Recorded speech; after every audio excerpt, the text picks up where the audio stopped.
classic Robotech, classic animated Robotech for, next year for the 25th anniversary. Hi, I did have one question, but he took part of it. Also, what about the Chronicles? What's going to be coming up with that one? Yes, the continuation for Robotech: The Shadow Chronicles is Robotech Shadow Rising. Right. So we're going to have more Robotech: The Shadow Chronicles product, but any continuation from Robotech: The Shadow Chronicles, we're going to continue working on and developing. But in terms of our release schedules, we're going to be coordinating with Warner Brothers. Okay, great. Thank you. First of all, I want to say thank you. I love Robotech. Biggest thing growing up when I was a kid. Love it to death to this day. Just thank you. I do have a question though. How does Robotech and all the associated licenses affect something like Macross Frontier coming over here to the States, or any of the other Macross licenses? I would say that there was an issue that came up before, which was there were in Japan, the original rights holders of the Macross property, which was Tatsunoko and Big West.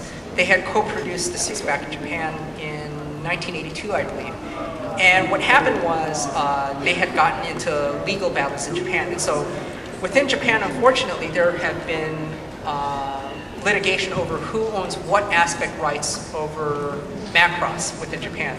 One of the things that has insulated Robotech from problems in terms of licensing problems in Japan was we had pretty much acquired all the international rights outside of Japan, lock, stock, and barrel, so that we were not affected by that.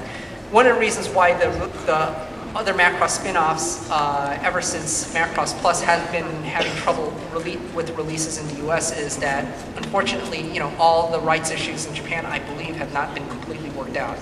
So I mean, I guess it depends on when that all gets worked out in Japan. I mean, same thing has actually happened to another series that came out about this just right before Macross, which was Star Blazers. In that case, the director and the producer of the original Space Cruiser Yamato series have actually been stuck in litigation with one another. And this is actually one thing we found has been happening in Japan is back then the whole concept of intellectual property was not well defined in Japan. And so now this has all been coming up to a head because the licensing has been worth so much. That's why a lot of these titles from that era have actually been getting caught up in so much problems. Thank you. Yeah. This question's for Carl. When you were making Robotech, were there any kind of controversies before and after dealing with the material from parents? Because, when I saw the episode Farewell Big Brother, when Roy died, I know I was taken aback as well as some of my friends' parents were, and I was wondering, was there anything like that? The most controversial aspects of Robotech that I can recall were not from the deaths of the characters, but from the use of alcohol that the characters were drinking in the aftermath of the death of the characters, and also the cross-dressing elements. Actually, I don't know if it was you who told me or someone else, but I remember hearing that in Argentina that they rewrote the New Generation part so that Lancer was no longer a cross-dressing man, but he was just a woman the whole time. And they assigned a female voice actress to Lancer. Wow. Then what happens? Okay, it was different. So then that becomes more complicated when he falls in love with Sarah in the end. How did they resolve Then that? they have to explain, wait, what's this woman doing falling in love with a woman? Well, not my problem. I was just happy that we were able to put as much content in it that was quote-unquote adult as we did, because I think that really differentiates Robotech from other animated programming at the time. Our concept was, when we were doing it, is to make it as real as possible, to make people forget that they're watching an animated program and to believe that these characters could be alive and that their life experience was never cavalier, that somebody could die. or somebody could be seriously injured, or fall in love with the wrong person, or you fill in the blank, which is what made Robotech, I think, as interesting as it was, and still is. Thank you. Actually, I want to add, when the DVDs of Robotech came out, I remember on the message boards when some people saw Farewell Big Brother when Roy died, that we had gotten some angry comments. How could we do something so stupid to kill off Roy? You know, and it's really funny too, because Frank Agrama, the owner of Harmony Gold, didn't really watch the show when it was first being aired, but there were some comments about Roy's death that filtered down to him through various television stations and some of the syndicators that were dealing with it. They thought this was a stupid thing to kill off one of the main characters. But if you look at the story, Roy really had to die in order to give Rick Hunter a chance to be who he became ultimately in the course of this show.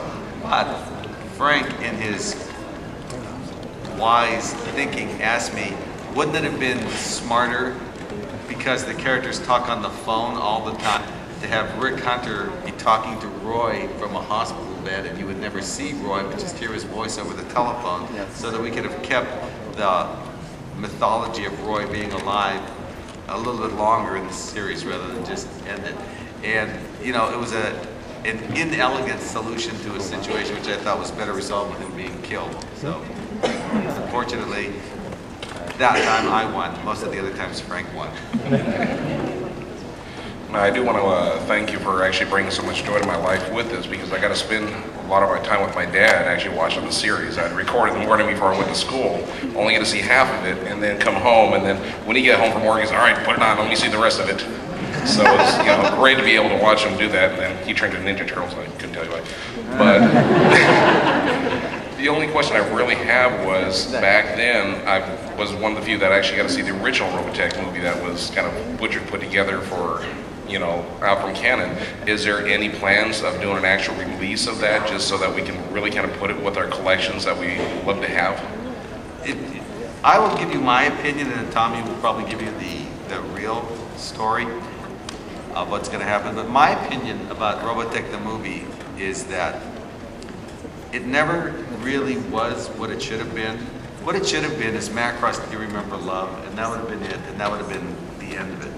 But for a variety of circumstances, do you know how that movie came about? Do you have any idea? I'll tell you how it came about.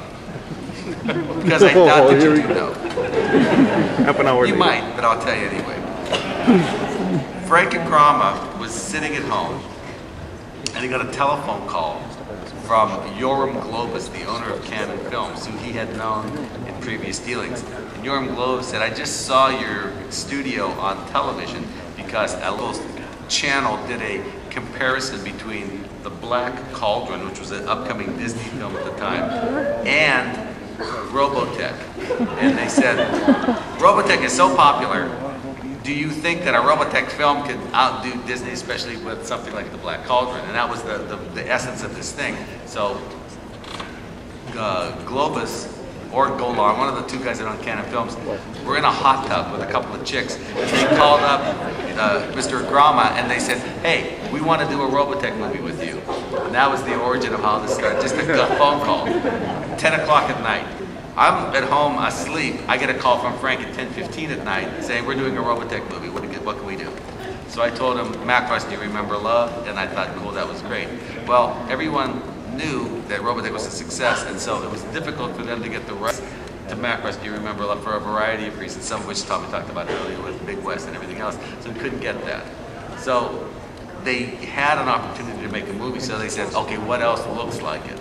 And the only thing that I could think of at the time that was potentially viable was Megazone 2-3 Part 1. And so I wanted to use it as intact a film as possible to do the untold story of what happened on Earth during the time that the SDF-1 was out in outer space. And I wanted to wrap around it some footage from Macross with the SDF-1 zapping off out into deep space and then coming back at the very end, landing in the was it in the Pacific or wherever it was, and having all the people have some happy, cheering people, which would have been episode 13 of Robotech.